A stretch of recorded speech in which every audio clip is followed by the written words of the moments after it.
하나님 아버지와 또 예수 그리스도의 사랑과 성령님의 평강이 사랑하는 우리 교회와 또 성도님들에게 있기를 간절히 축복합니다.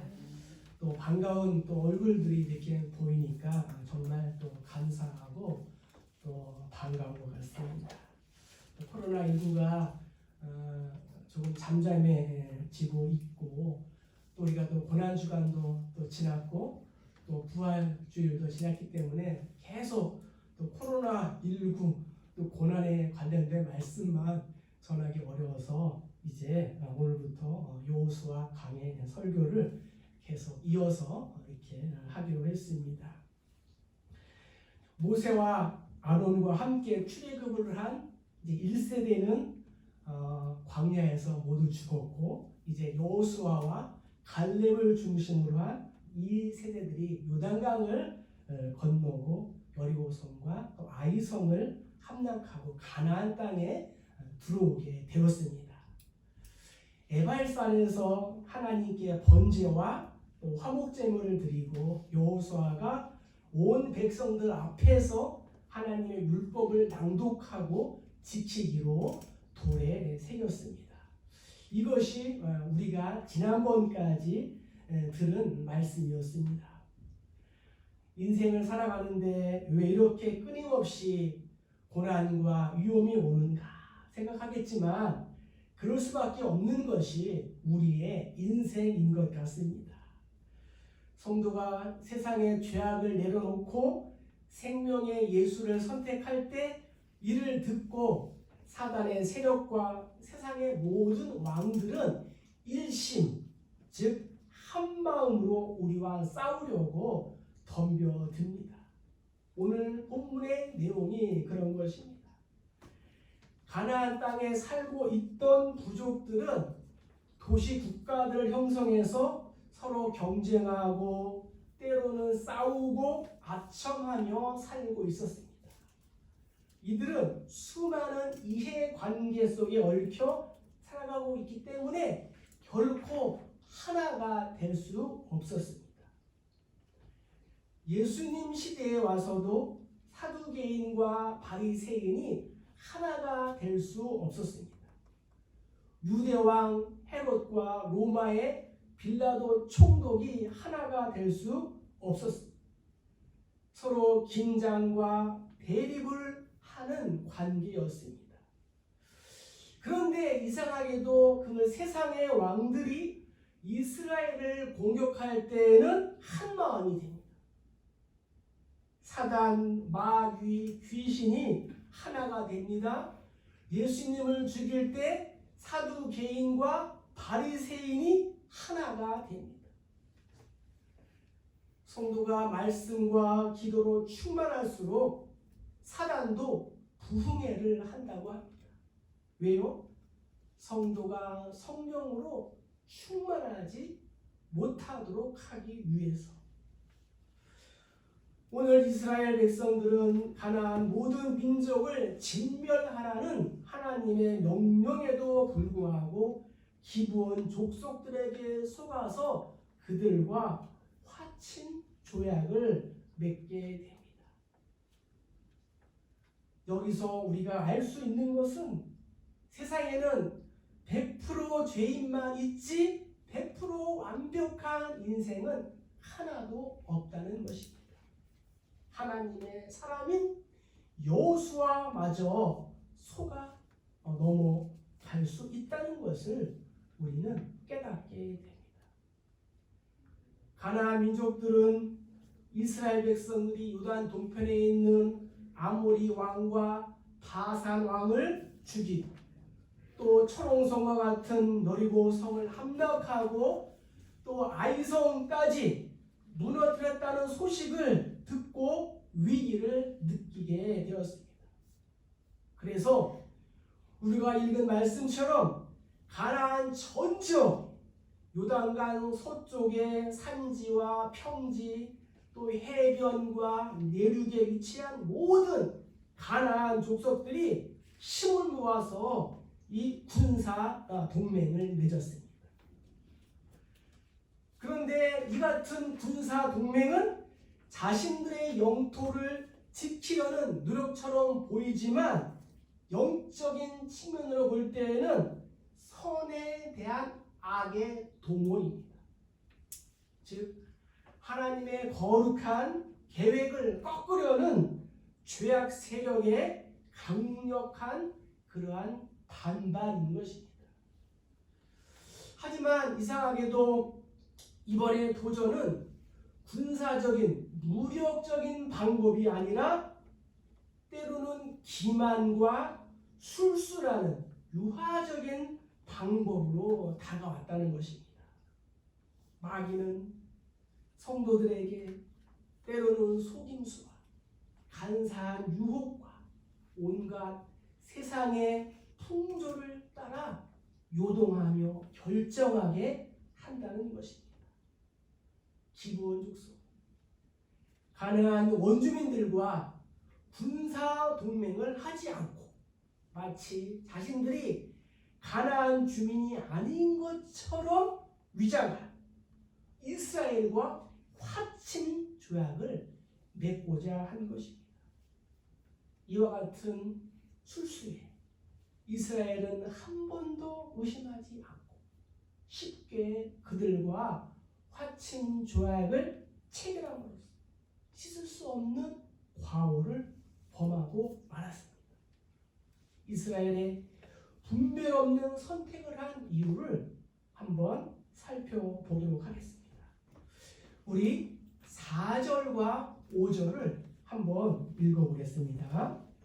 자, 시작. 후회를 내어 사신의 모양을 꾸미되 헤어진 전대와 헤어지고 찢어져서 기운 가죽 부대를 나귀에 싣고 그 발에는 낡아서 기운 신을 신고 낡은 옷을 입고 마르고 곰팡이가 난 떡을 준비하고. 사무엘상에도 보면요, 여호와께서 사무엘에게 이르시되 그의 용모와 키를 보지 말라. 내가 이미 그를 버렸노라. 내가 보는 것은 사람과 같지 아니하니 사람은 외모를 보거니와 나 여호와는 중심을 보느니라 말씀하고 있습니다. 이스라엘의 분별 없는 선택을 한 이유는 첫 번째, 그들의 외형만을 바라보았다는 것입니다.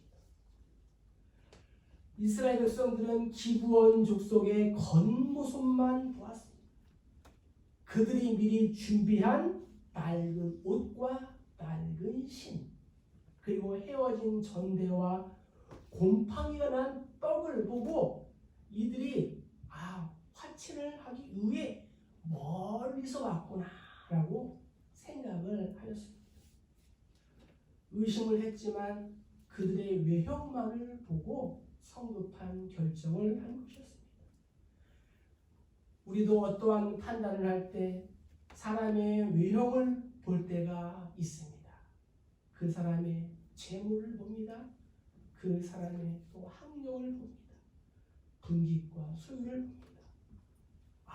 저 사람의 신앙 연수를 봅니다. 오랫동안 신앙생활을 했구나. 또 교회에서 제자훈련을 저렇게 많이 했구나. 이러한 외형들을 보니까 다 넘어가게 되는 것입니다. 눈으로 보이는 것으로 판단할 때 실패한다는 것을 오늘 우리에게 보여주고 있습니다. 이스라엘이 기브온 주민과 화친을 맺게 된 결정적인 원인 가운데에 하나는 그들이 보낸 이 사신의 거짓된 치장을 액면 그대로 믿었다는 데 있습니다. 그들의 사신이 그럽니다. 12절 13절에 우리가 가져온 이 떡은 처음에는 뜨거운 것이었으나 오랜 여행으로 말라서 곰팡이가 났습니다. 또 포도들을 담은 이 가죽 부대들을 보세요. 처음에는 새 것이었지만 이렇게 심하게 낡게 되었습니다. 우리의 옷도 보세요. 이 옷과 신도 오랜 여행으로 인해 이렇게 낡아졌습니다. 겉으로 보기에는 먼 곳에서 온 사람이요, 오랜 여행으로 매우 불쌍한 나그네였음에 분명합니다. 하지만 그것은 그들의 겉모습이었고 반드시 멸망시켜야 할 원수였고 가나안 족속이었던 것입니다. 그런데 이스라엘은 눈에 보이는 것으로만 확인을 한 나머지 이 싸워 물리쳐야 할 이 원수와 화친을 하게 되었습니다. 사단은 이렇게 육신의 정욕과 안목의 정욕과 이생의 자랑으로 살며시 성도에게 다가오는 것입니다.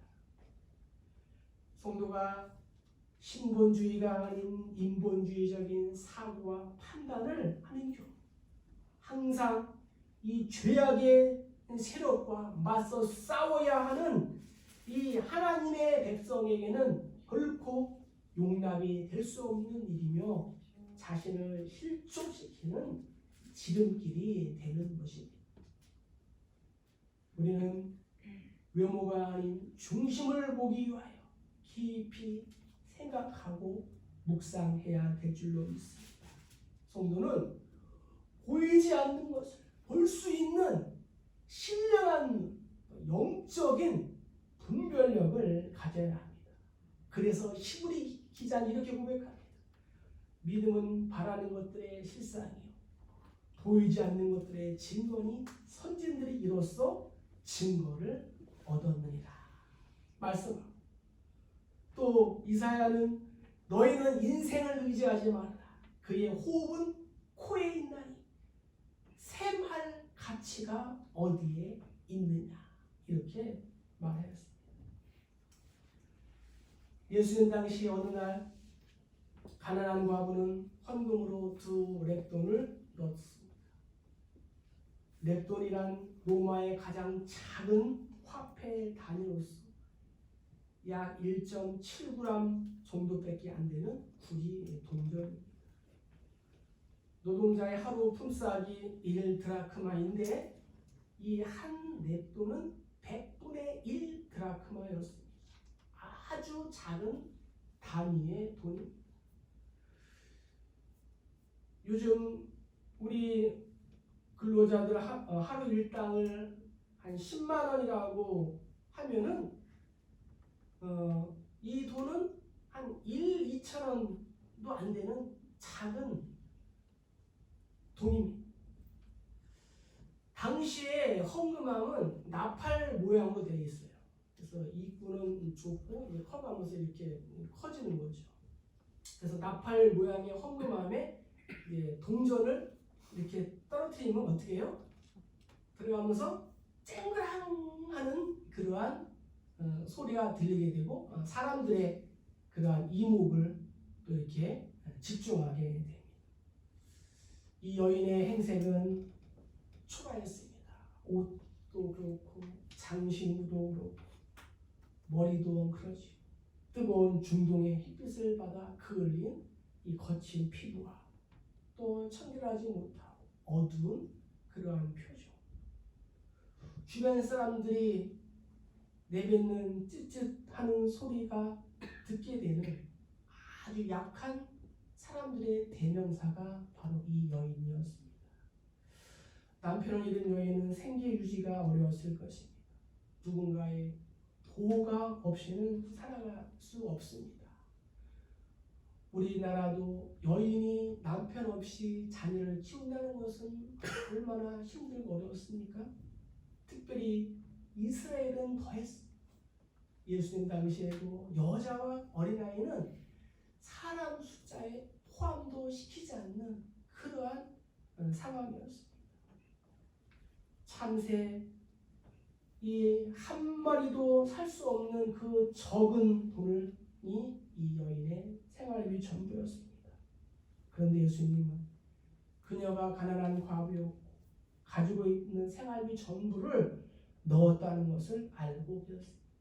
왜냐하면 예수님은 중심을 보시는 분이기 때문이죠. 예수님이 보시는 것은 헌금의 액수가 결코 아니고 그 사람의 마음과 중심이었습니다. 코로나19로 인하여 비신자들은 교회를 향한 잘못된 오해를 하고 가짜 뉴스를 퍼뜨립니다. 거기에 일부 지도자들이 또 동조하고 반응을 하고 있습니다. 참으로 안타까운 현실입니다. 반면에 대형 교회들이 작은 교회의 월세를 대납하며 도우려는 선한 모습들을 봅니다. 감사한 일입니다. 이 땅에 문을 닫는 교회들이 있으면 안 됩니다. 경찰서 100개를 세우는 것보다 교회 하나를 세우는 것이 더 낫다고 김구 선생님은 말했습니다. 여인은 자신이 가진 모든 것을 하나님께 드렸고 하나님이 자신을 돌봐줄 것을 믿었습니다. 인생의 마지막을 앞두고 원망이 아닌 드림의 삶, 감사의 삶을 살아가는 것, 이것이 바로 성도의 삶이라는 것을 믿으시기를 축복합니다. 우리 교회도 홀로 살아가시면서 약하지만 또 하나님 앞에 충성스러운 분들이 계십니다. 정말 왕같은 제사장이며 거룩한 나라, 하나님께 속한 그러한 백성들인 것 같습니다. 그들을 다시 한번 주의 이름으로 축복하고 싶습니다. 오늘 말씀을 삶 가운데 적용해 봅시다. 나를 유혹하고 나를 쓰러지게 하는 영적이고 육적인 기부원은 누구이며 또 무엇입니까? 상대방을 탓하기 전에 자신을 돌아봐야 합니다. 날마다 나는 부족하다, 나는 적다는 그러한 욕심 콤플렉스에 시달리고 있지는 않습니까? 하나님의 벌이 있는 말씀보다 인간의 외적인 조건을 지나치게 믿는 자는 쉽게 넘어질 수밖에 없다는 것을 오늘 말씀을 통하여 반드시 기억하시기를 주의 이름으로 축복합니다. 두 번째, 이스라엘 백성들이 또 분별 없는 그러한 선택을 한 이유는 무엇일까? 우리 14절을 한번 읽어보겠습니다. 자, 다 같이요. 자, 시작. 우리가 그들의 양식을 취하고는 믿지 아니하고. 아멘. 이스라엘 백성들이 아이성 싸움에서 기도하지 않고 교만했기 때문에 패했듯이 성도는 기도하지 않을 때 실패하고 속임을 당하게 됩니다. 오늘 말씀에 여호와께 묻지 아니하고, 여호수아는 하나님께 묻지 않았습니다. 기도하지 않았습니다. 사단의 특징은 하나님의 방법이 아닌 자기의 방법이 옳다고 보암직하게 먹음직하게 속이는 것입니다. 내가 여리고성도 점령하고 아이성도 점령했는데 승승장구했는데 하면서 영적인 분별력을 상실합니다. 큰 문제를 앞두고 기도하는 것도 중요하지만 오히려 작은 일 그리고 형통할수록 우리는 더 기도해야 될 줄로 믿습니다. 코로나19로 인하여 한국교회와 성도들이 정말 금식하며 많은 기도를 한 것 같습니다. 물론 많은 사람들의 수고와 또 헌신이 있었지만 제 생각으로는 기도함으로 더 이상 확산되지 않은 것 같아서 감사합니다. 우리 외에도 111 금식 말씀 기도 운동을 한 달 넘게 했습니다. 때로는 금식하면서 금식 헌금을 또 드린 분도 계시고, 때로는 한 달 이상 교회를 못 오니까 한 달 동안 모은 헌금을 보내주신 그러한 분들도 계십니다. 참으로 감사한 일이죠. 성경은 분명히 말하고 있습니다. 심은 대로 거둔다. 그냥 있을 수 없어서 저도 오늘부터 또 이제 새로운 기도 운동을 시작하려고 합니다. 1구 기도 운동. 그래서 오늘이 마침 또 19일이니까 1구 해서 오후 1시 또 저녁 9시 이렇게 나눠드린 기도문을 또 개인적으로 또는 가정별로 읽고 기도하면 됩니다.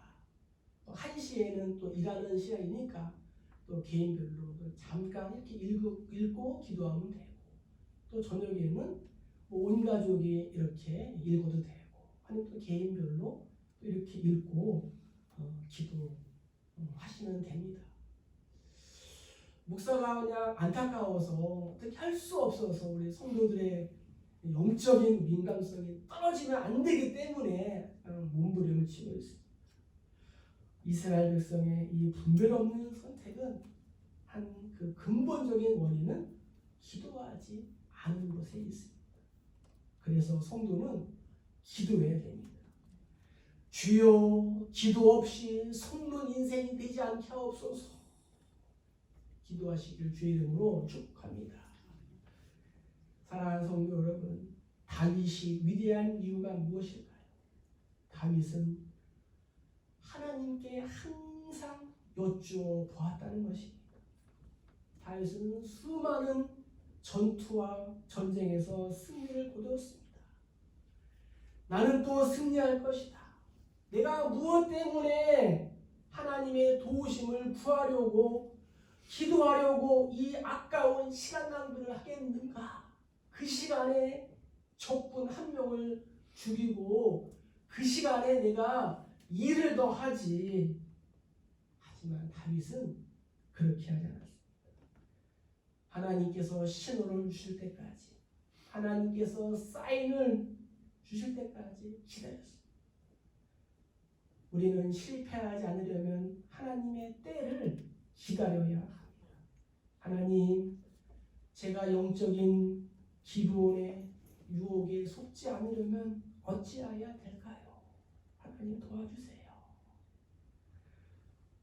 혹시 지금 인생의 배의 키를 조정하여 흉흉한 파도 밑을 통과하려고 하신 그 키를 전능하신 하나님의 손에 맡기시기를 축복합니다. 하나님을 나의 나침판으로 삼으시기를 축복합니다. 하나님이 말씀해 주십니다. 내가 내 갈 길을 가르쳐 보이고 너를 주목하여 훈계하리로다. 아멘. 이스라엘은 화친 조약을 맺기에 앞서서 가나안 정복 전쟁의 최고 사령관이신 하나님께 먼저 묻고 분명한 하나님의 뜻을 발견한 후에 조약을 맺어도 늦지 않았을 것입니다. 그러나 이스라엘은 하나님과 하나님의 입장을 뒷전으로 밀어둔 채 자신들이 주체가 되어서 자신들이 주인이 되어서 조약을 체결함으로 인하여 돌이킬 수 없는 실수를 저지르고 말았습니다. 이 순간의 선택이 결국 이스라엘의 역사 속에 두고두고 아픔과 고통을 주는 가시와 올무가 되는 결과를 가져오게 되었습니다. 우주 만물과 인간의 생사화복을 친히 주장하고 계신 하나님께 묻지 않고 인간의 의지와 뜻을 앞세우는 것은 교만한 일이며 실수하여 결국에는 멸망에 이르는 비탈길이 되고 마는 것입니다. 성도는 하나님의 은혜로 구원받고 하나님의 나라를 목적으로 살아가는 사람인 줄 믿습니다. 하지만 우리는 때때로 하나님의 기대와는 달리 실패하고 넘어질 때가 한두 번이 아닙니다. 우리가 실패하는 이유는 무엇이에요? 하나님의 은혜가 부족해서가 결코 아닙니다. 실패하는 원인은 나 자신에게 있는 것입니다. 그것은 하나님의 뜻보다 기도하죠. 사람의 말을 지나치게 우선하기 때문입니다.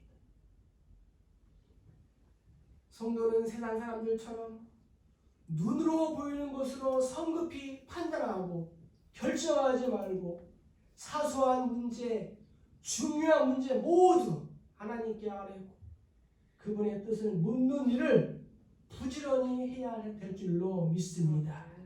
그래서 바울은 이렇게 고백합니다.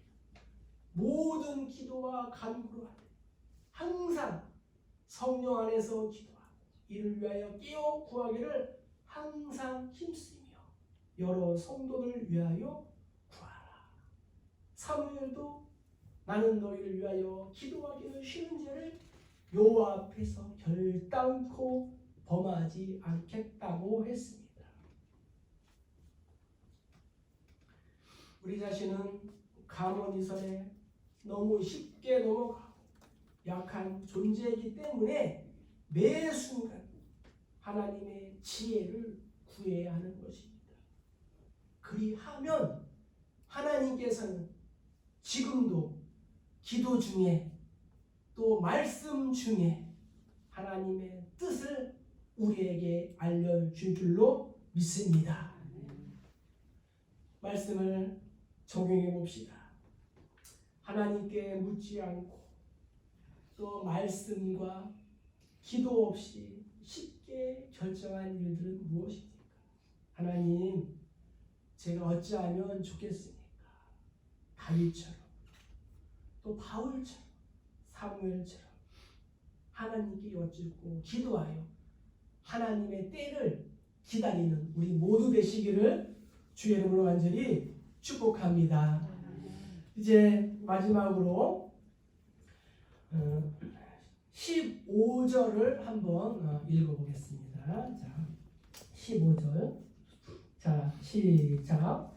여호수아가 또 그들과 합친하여 그들을 살리라고 하는 조약을 맺고 이중 족장들이 그들에게 맹세하더라. 사무엘하 또 한번 읽어볼까요? 자, 시작. 다윗의 시대에 해를 거듭하여 기근이 있으므로 다윗이 여호와 앞에 간구하며 여호와께서 이르시되 이는 사마가 표를 그 집을 장담하였나니 그가 기브온 사람을 죽였으니라 하시니라. 아멘. 세 번째는 우리가 계약, 약속을 지켜야 한다는 것입니다.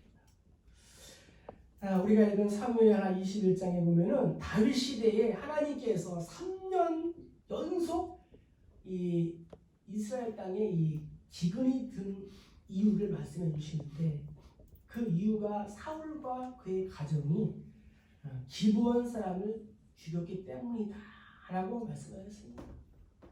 그러니까 여호수아 때 약속을 했는데 사울 왕 때 와서 이 사울 왕이 약속을 어겼어요. 파괴했어요.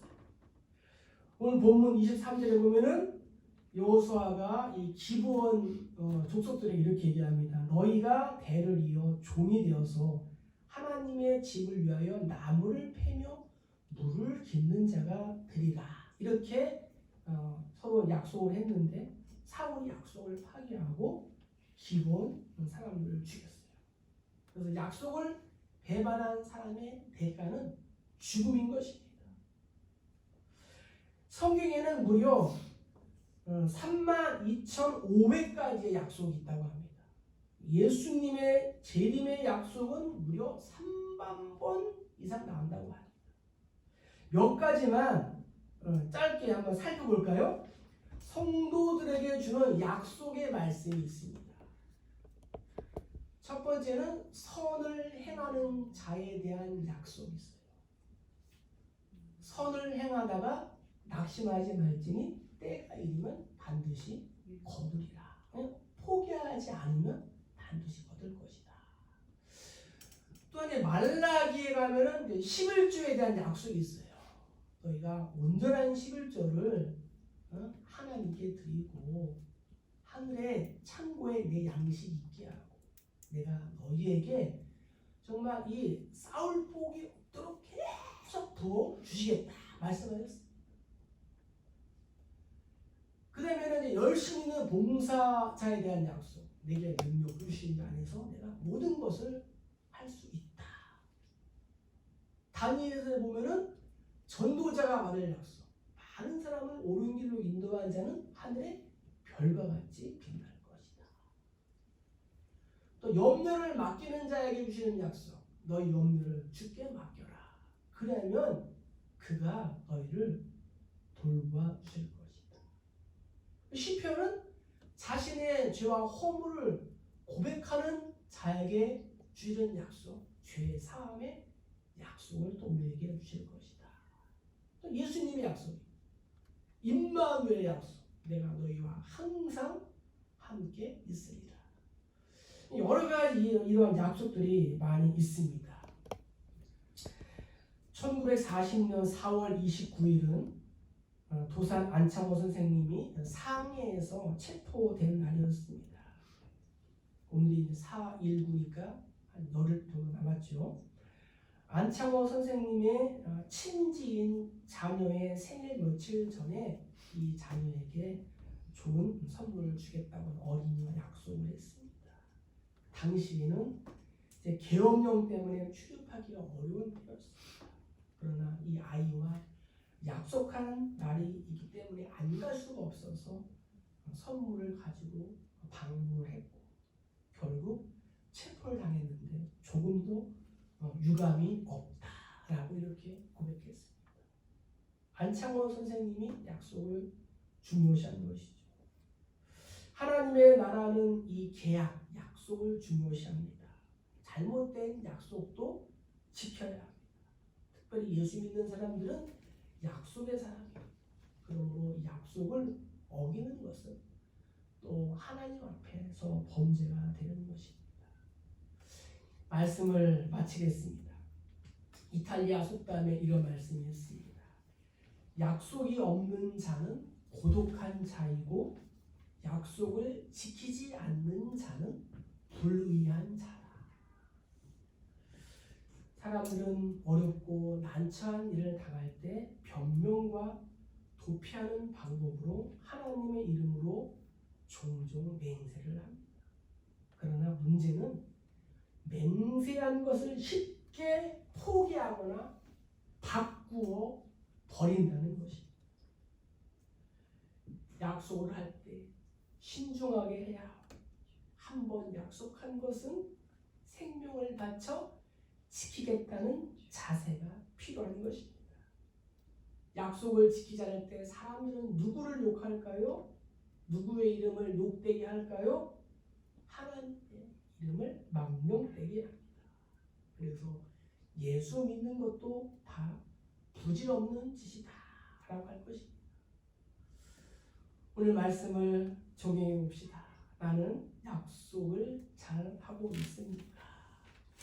하나님과의 약속 중요합니다. 그런데 사람과의 약속도 더 중요합니다. 우리의 인생은 수많은 선택의 연속입니다. 올바른 선택을 할 수 있도록 영적인 분별력을 가져야 합니다. 외적인 모습만 보지 말고 하나님께 여쭙고 또 기도하고 약속을 또 잘 지켜서 우리의 남은 그러한 삶이 형통한 또 하나님 보시기에 또 기쁜 또 즐거운 그러한 삶이 되시기를 주의 이름으로 간절히 축복합니다.